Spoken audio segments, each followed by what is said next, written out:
Hi guys, welcome back. Sorry I look a little rough. I don't feel good. Um, my throat hurts and my head, and I almost feel like I'm getting the chills, like I'm gonna start running a fever maybe this evening. Very tired.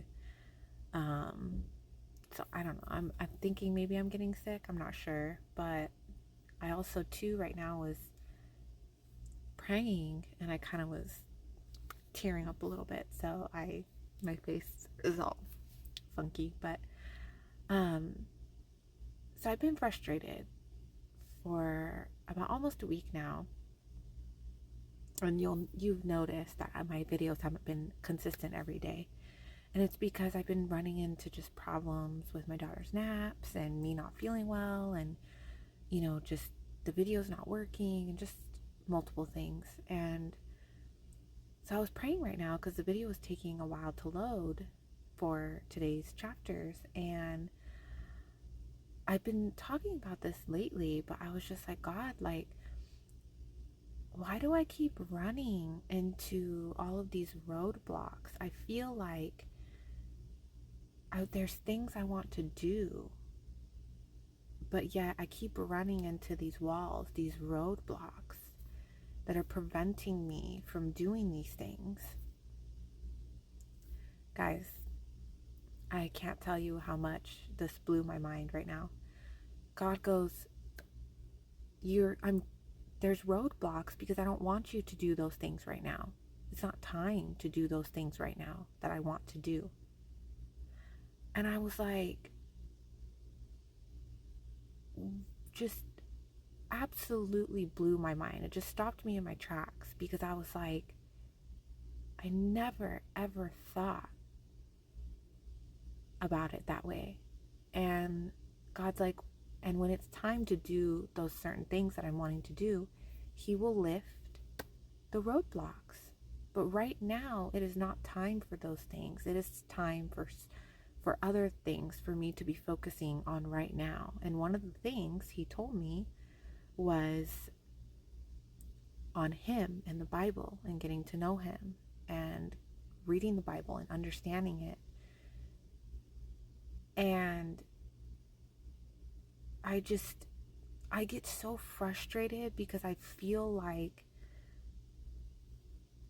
the things I'm wanting to happen in my life and in my family, my husband and my daughter, I feel so frustrated sometimes because I feel like I'm not doing enough to produce the results that I want. And so I'm like, I get frustrated. I'm like, okay, I need to do more. And the biggest thing is we need money, you know? And God is just like, no, like, you are doing exactly what I want you to do right now. You don't need to do more. That's not the issue. It's just I'm trying to focus on the things that have roadblocks for a reason, because those things aren't meant to be for us to be doing right now. And so God, told me, hey, these are the things I want you to focus on. And He's been telling me this for months, but He was very clear right now. I mean, He literally put it in a list for me. 1, 2, 3, 4, 5 in a row. And number one's more important. And then five's, like which ones I need to be focusing on more. And I just never ever, that never even crossed my mind that, like, I thought I wasn't doing enough. I thought I wasn't being productive enough to get the results, that we are wanting and I'm wanting. But yet God's like, no, you're doing exactly what I want you to do right now. And those roadblocks are there for a reason, because it's not time for those yet. It's almost like, how you're wanting to go through a door, and you're trying to go through the door really, really hard to the point where you're like ready to break down the door to get through it. And it's like, maybe that door's closed for a reason, because it's not time for you to go through that door yet. And when it is time, God will open the door. And I needed to hear this from God so bad, because I have been beating myself up for days now, feeling like I'm not doing enough. I'm not trying hard enough. I need to do more. I need to be better at certain things to produce the results that I'm wanting and to get closer to the goals that I'm wanting and the things that I'm wanting. And they're not bad things, that I'm wanting. Like, one of them is, a house, financial breakthrough, us to have a better, be financially more stable. Because right now, me and my husband, we're able to pay our bills, but it's tight, you know, and so it's like frustrating. We're not anywhere near a house of our own. And I sometimes feel like I'm failing my daughter because I don't know she's getting older, and this isn't our home. And, the backyard is just full of dirt and rocks and concrete. And my husband doesn't like me to take her places without him or with someone with me, but I don't have a lot of people to, you know, spend time with and stuff. And I think that's something I need to work on, because there is a girl at church who has kids, and her kids like my daughter and vice versa. And I told her, I'm like, hey, let's have a play date one day. And she was all for it. But ever since that day, I haven't tried to go and talk to her. And that's been my fault, not hers. And so I think my issue right now is, instead of seeing the doors that God's opened for me right now and is wanting me to focus on those things right now, I'm bypassing those things and seeing the doors that are closed and being like, no, I want to go through those doors now. And it's like, no, the reason those doors are closed for a reason, because I'm not supposed to go through them right now. It's not time yet. And so I think where I need to change how I'm doing things is focus on the doors that are in front of me that God wants me to be going through and working on, that are open, because that is what he's wanting me to do now. And then on his timing, because he knows better, then the other doors will start to open when he sees it's fit, in time.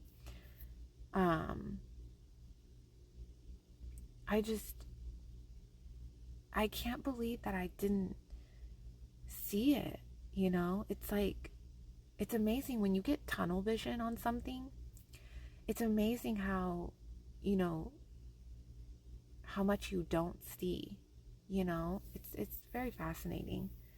I have to say, I absolutely, like,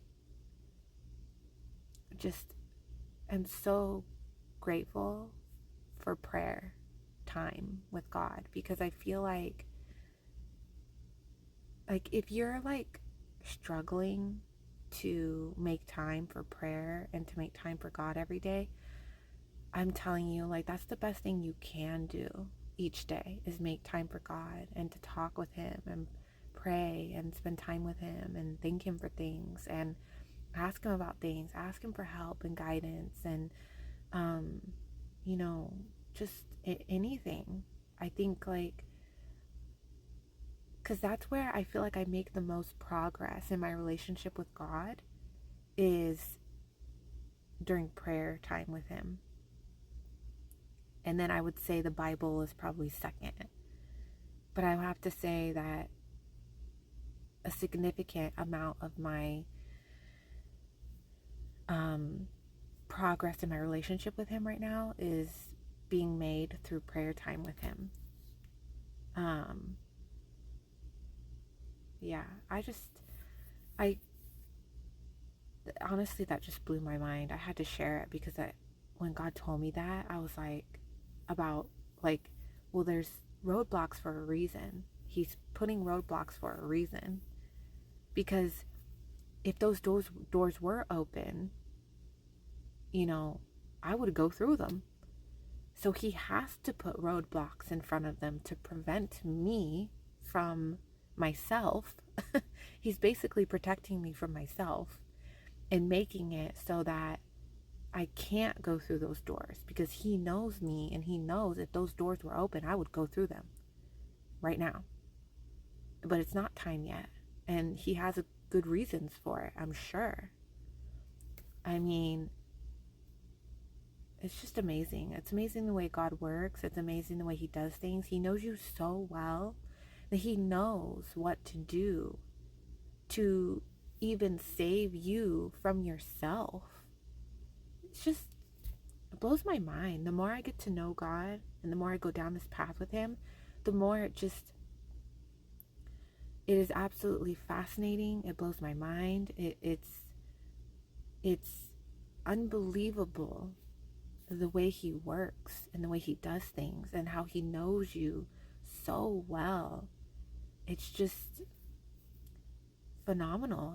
It's when they say God's ways are higher than our ways in ways that we can't even imagine, I believe that so much. I mean, I just can't even, like, it's just fascinating. It's beyond fascinating to me. But anyways, let's get into today's chapters and see what's going on in the Proverbs today. My son, be wise and make my heart glad, that I may answer him who reproaches me. A prudent man foresees evil and hides himself. The simple pass on and are punished. Take the garment of him who is surety for a stranger, and hold it in pledge when he is surety for a seductress. He who blesses his friend with a loud voice, rising early in the morning, it will be counted a curse to him. A continual dripping on a very rainy day and a contentious woman are alike. Whoever restrains her restrains the wind and grasps oil with his right hand. As iron sharpens iron, so a man sharpens the countenance of his friend. Whoever keeps the fig tree will eat its fruit, so he who waits on his master will be honored. As in water, face reflects face, so a man's heart reveals the man. Hell and destruction are never full, so the eyes of man are never satisfied.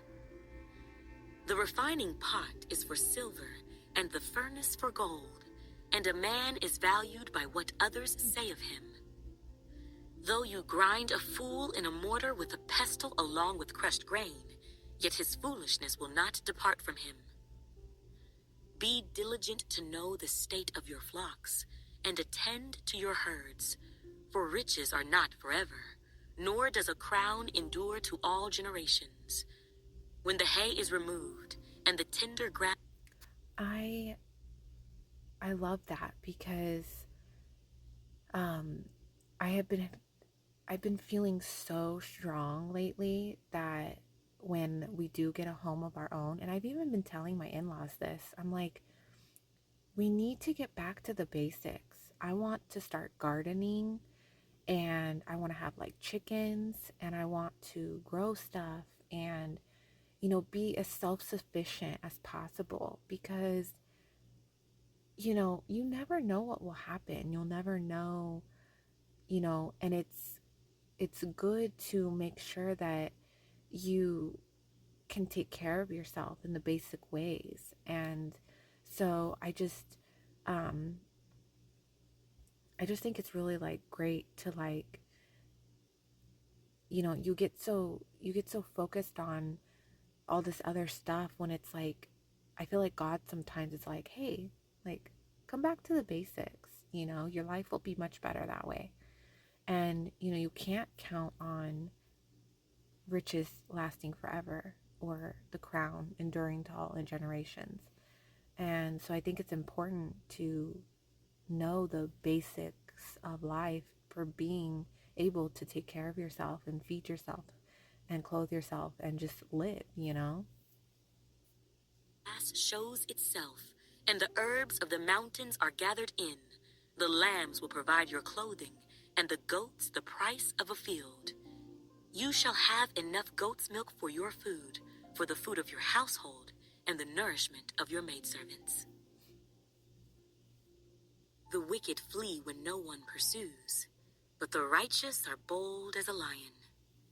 Because of the transgression of a land, many are its princes, but by a man of understanding and knowledge, right will be prolonged.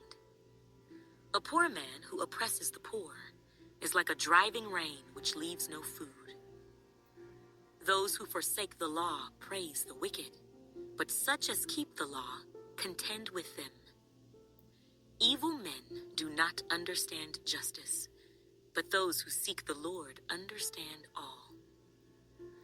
Better is the poor who walks in his integrity than one perverse in his ways, though he be rich. Whoever keeps the law is a discerning son, but a companion of gluttons shames his father. One who increases his possessions by usury and extortion gathers it for him who will pity the poor. One who turns away his ear from hearing the law, even his prayer is an abomination. Whoever causes the upright to go astray in an evil way, he himself will fall into his own pit, but the blameless will inherit good. The rich man is wise in his own eyes, but the poor who has understanding searches him out. When the righteous rejoice, there is great glory, but when the wicked arise, men hide themselves. He who covers his sins will not prosper, but whoever confesses and forsakes them will have mercy. Happy is the man who is always reverent, but he who hardens his heart will fall into calamity. Like a roaring lion and a charging bear is a wicked ruler over poor people. A ruler who lacks understanding is a great oppressor, but he who hates covetousness will prolong his days. A man burdened with bloodshed will flee into a pit. Let no one help him. Whoever walks blamelessly will be saved, but he who is perverse in his ways will suddenly fall. He who tills his land will have plenty of bread, but he who follows frivolity will have poverty enough. A faithful man will abound with blessings, but he who hastens to be rich will not go unpunished. To show partiality is not good, because for a piece of bread a man will transgress. A man with an evil eye hastens after riches, and does not consider that poverty will come upon him. He who rebukes a man will find more favor afterward than he who flatters with the tongue. Whoever robs his father or his mother and says, "It is no transgression," the same is companion to a destroyer. He who is of a proud heart stirs up strife, but he who trusts in the Lord will be prospered. He who trusts in his own heart is a fool, but whoever walks wisely will be delivered. He who gives to the poor will not lack, but he who hides his eyes will have many curses. When the wicked arise, men hide themselves, but when they perish, the righteous increase. I love that previous verse. He who gives to the poor will not lack, but he who hides his eyes will have many curses. It's basically like saying, if you see something bad and then you just turn away, you close your eyes. You're like, "Oh, if I don't see it, it's not happening." You know what I mean? Like, that's not good. You can't just pretend like, "Oh, well, if I don't know, and I just pretend like I didn't see that bad thing happening, then it's, I don't I can wash my hands of it." And it's like, no, no. If you see something bad happening, you have to say something, like you need to do something. You can't just, it's like people when someone gets in a car accident and you see people just like, you know, and you see like there's a fire or something, and then there's some people that will just like walk past it, and then there's some that will go and help and save, Which, I get it. Some people are like, oh, well, there's already people helping. Sure, whatever. But you get what I'm saying. You can't just pretend that if you see something bad and you just are like, oh, well, I'm just going to pretend I didn't see it and just move on. Like, no, that's not good. It's not a good thing. It's not. He who is often rebuked and hardens his neck will suddenly be destroyed, and that without remedy. When the righteous are in authority, the people rejoice. But when a wicked man rules, the people groan. Whoever loves wisdom makes his father rejoice, but a companion of harlots wastes his wealth. The king establishes the land by justice, but he who receives bribes overthrows it. A man who flatters his neighbor spreads a net for his feet. By transgression an evil man is snared, but the righteous sings and rejoices. The righteous considers the cause of the poor, but the wicked does not understand such knowledge. Scoffers set a city aflame, but wise men turn away wrath. If a wise man contends with a foolish man, whether the fool rages or laughs, there is no peace. The bloodthirsty hate the blameless, but the upright seek his well-being. A fool vents all his feelings, but a wise man holds them back. These are beautiful verses. I mean, they're just so spot on. I mean, the bloodthirsty hate the blameless, but the upright seek his well-being. Like, if you're, the upright, you're going to want, the best for others and yourself. You know what I mean? But if you're like,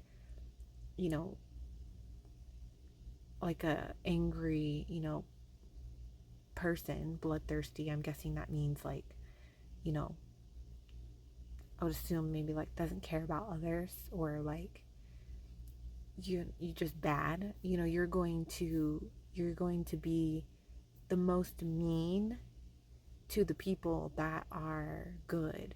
And like, almost like when I was really depressed and having trouble with my depression, I hated being around people that were happy. Oh, made me angry, made me feel worse.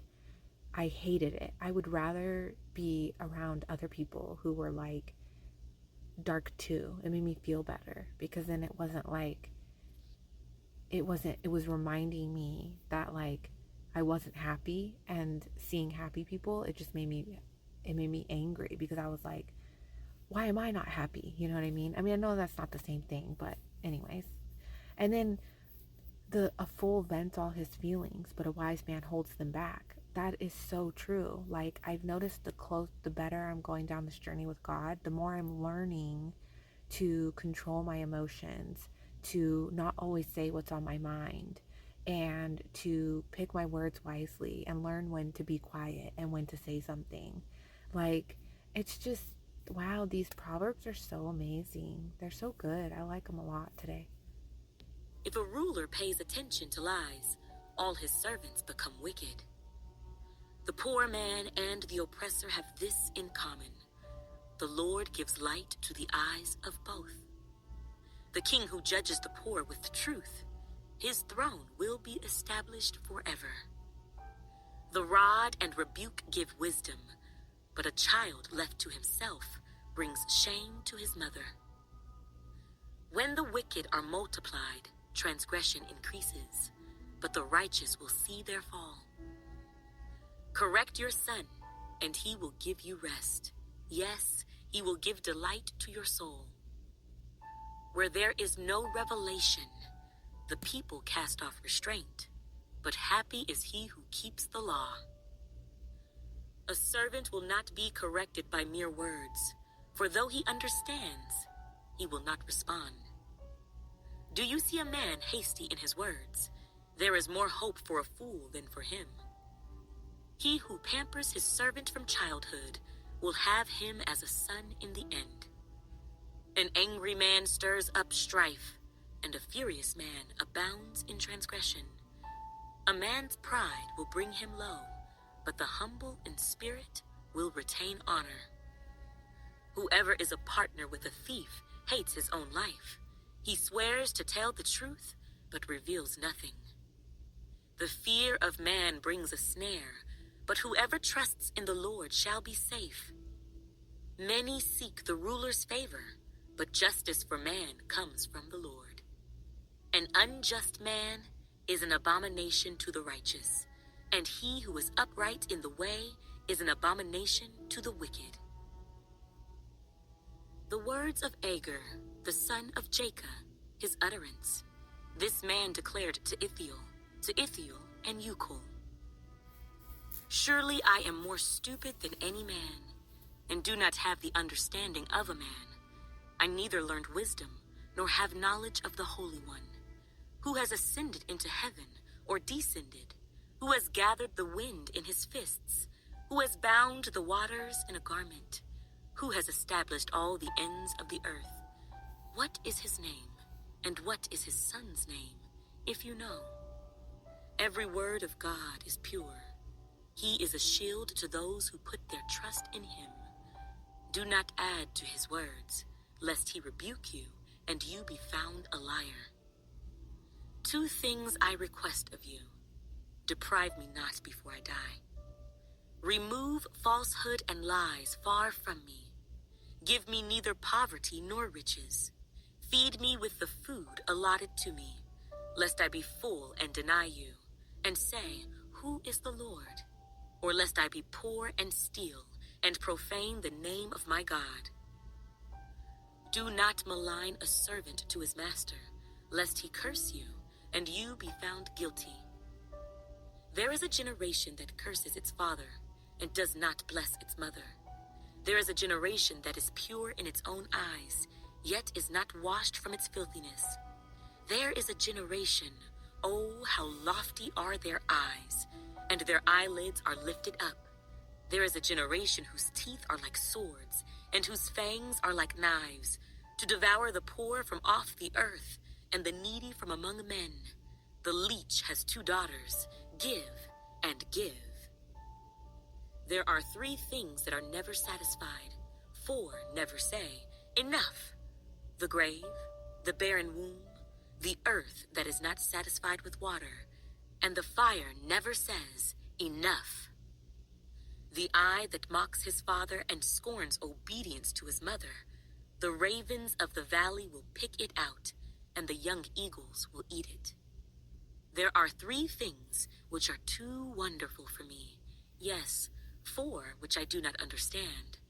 The way of an eagle in the air, the way of a serpent on a rock, the way of a ship in the midst of the sea, and the way of a man with a virgin.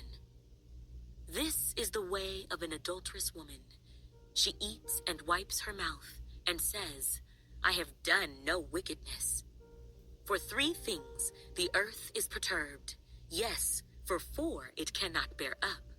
For a servant when he reigns, a fool when he is filled with food, a hateful woman when she is married, and a maidservant who succeeds her mistress. There are 4 things which are little on the earth, but they are exceedingly wise. The ants are a people not strong, yet they prepare their food in the summer. The rock badgers are a feeble folk, yet they make their homes in the crags. The locusts have no king, yet they all advance in ranks. The spider skillfully grasps with its hands, and it is in kings' palaces. There are 3 things which are majestic in pace, yes, 4 which are stately in walk. A lion, which is mighty among beasts, and does not turn away from any. A greyhound, a male goat also, and a king whose troops are with him. If you have been foolish in exalting yourself, or if you have devised evil, put your hand on your mouth. For as the churning of milk produces butter, and wringing the nose produces blood, so the forcing of wrath produces strife. Wow, I really enjoyed today's chapters. I was a little confused at the end though, why it would say like 3 things and then it would say 4. I was a little confused on that, but anyways, great chapters. Very much enjoyed them. And it looks like tomorrow we're done with Proverbs and we're moving on to, I don't know how to say that, Ecclesiastes? I don't know. Ay, ay, ay. Okay, well, I will see you guys tomorrow for some more chapters, hopefully. I don't feel good, so I'm hoping I don't get sick and I can do tomorrow's chapters. So I will hopefully see you guys tomorrow.